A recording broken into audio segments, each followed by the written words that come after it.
Vamos a hablar con Daniela Espósito. Ella es la autora del libro Prensa Gráfica Oligopólica, entre paréntesis, Seguridad y Estado. Ella es doctora en semiótica de la Universidad Nacional de Córdoba, magíster en comunicación y cultura contemporánea y licenciada en filosofía, y es la autora del libro que te acabo de comentar, y ya estamos en comunicación con ella. ¿Qué tal, Daniela? Fernando, Gabriel, Manolo, te saludamos. Sí, ¿cómo les va? Buenos días, buenas tardes. ¿Qué dicen?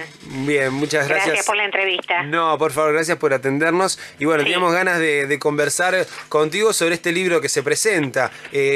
Podría leer la descripción, pero me gustaría que me lo cuentes vos.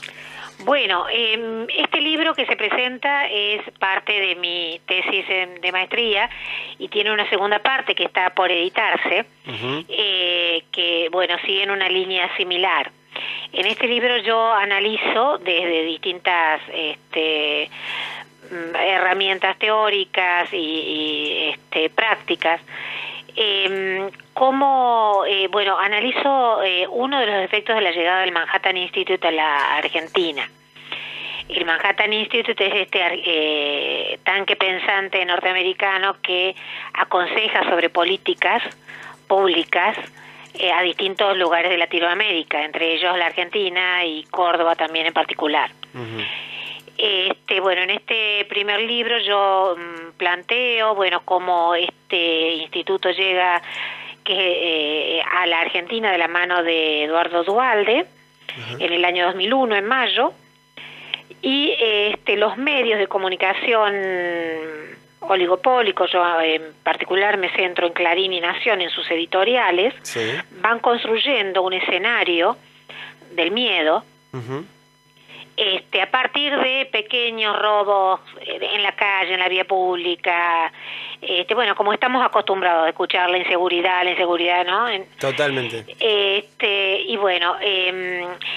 De esta manera, a partir de, estos medios funcionan de manera en sentido consensual y legitiman la posibilidad de que el Estado, la legislatura, sancione una modificación al Código Procesal Penal que, entre otras cosas, habilitó la requisa a las personas, a los ciudadanos en la calle, en contra de lo que dice la Constitución Nacional.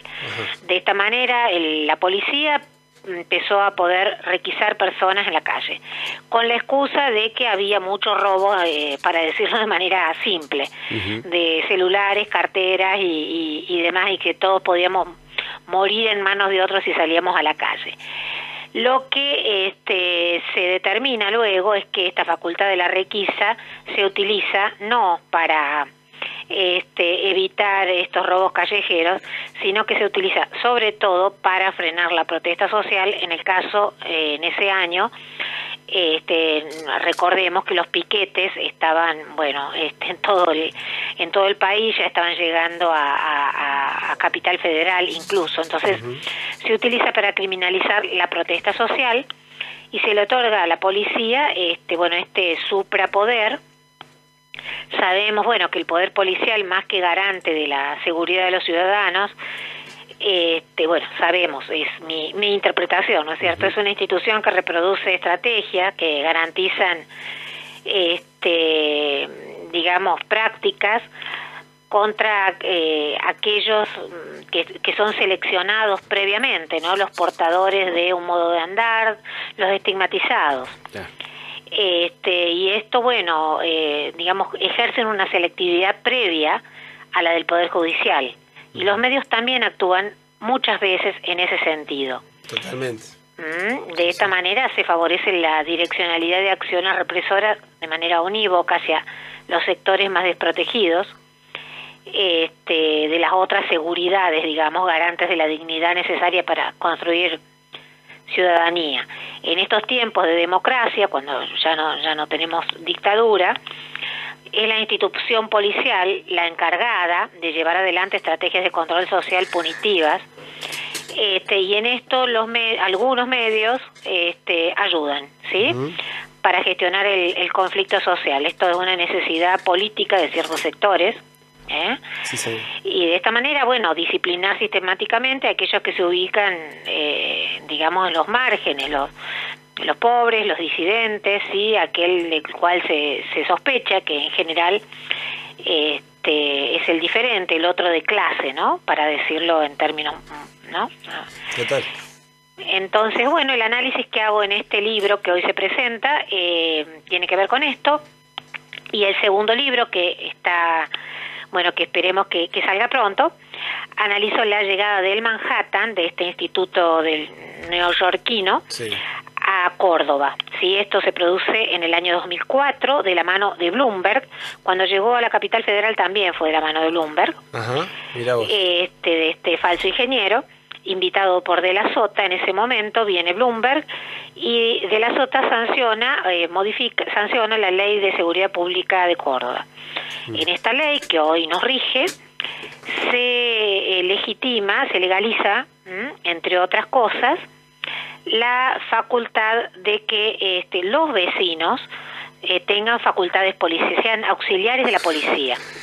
De esta manera se legitima desde el Estado la posibilidad de que un vecino delate a otro anónimamente, por ejemplo, que se hagan reuniones en las comisarías, y que se tengan funciones de, pongámoslo entre comillas, parapolicial, ¿sí? Claro. Esto a partir de las juntas de participación ciudadana. Esto se sanciona en el año 2005 en Córdoba. Entonces, yo considero que de este modo se está promoviendo el vigilantismo vecinal, para decirlo en términos de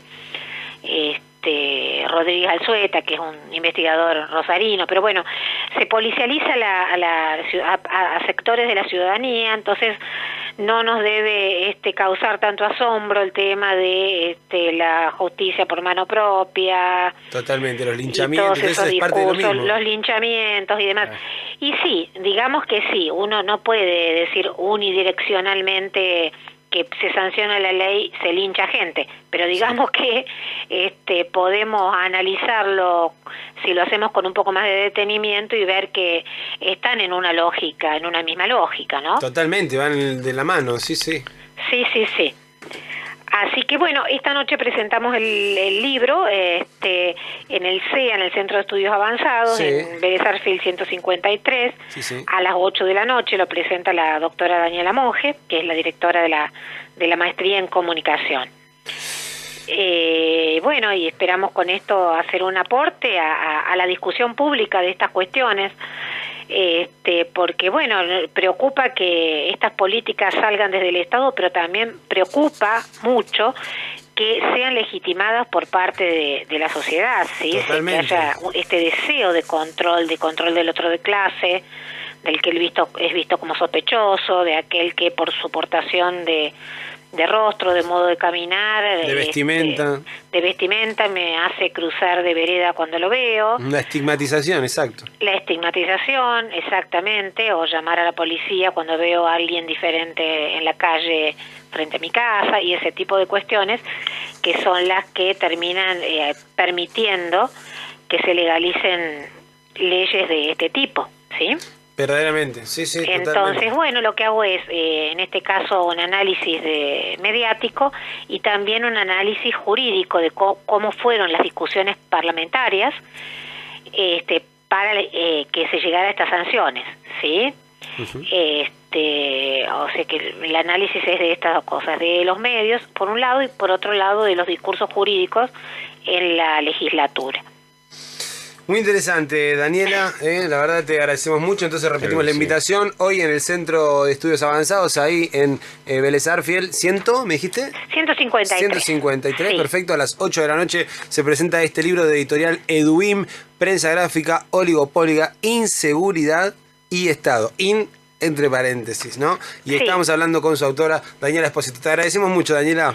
Gracias a ustedes, bueno, y quiero agradecer también a la editorial Eduim, ya Por que lo supuesto, nombraste, de sí, Villa sí. María, sí, que apostó en este proyecto. Muchas gracias y buenas tardes. Gracias a vos y mucha suerte con el libro.